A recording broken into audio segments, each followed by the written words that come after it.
আসসালামু আলাইকুম দর্শক বন্ধুরা, সাইদ ব্লগের নতুন একটি ভিডিওতে স্বাগত জানাচ্ছি। আশা করি আপনারা সবাই ভালো আছেন, সুস্থও আছেন। আমরা আজকে বড় একটা ফ্যামিলি পিৎজা বানাইলাম।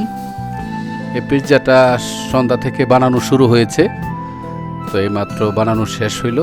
এখন হলো খাওয়ার পালা। এই যে পটকা বেডি হইল সবার আগে খাইছে, ঠিক আছে। আমাদের নাতনি হয়, আসল নাম হইল রুজাইবা। তো এখন আমরা কাটার পর এখন আমরা সবাই যে আছি সবাই খাওয়া দাওয়া করব।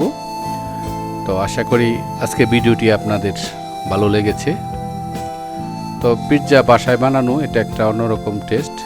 হয়তো দোকানে বা রেস্টুরেন্টে যে পিৎজা পাওয়া যায় সেটাতে হয়তো কেমিক্যাল ইউজ করে, আমরা একদম সলিড জিনিস ব্যবহার করছি এই পিৎজাতে।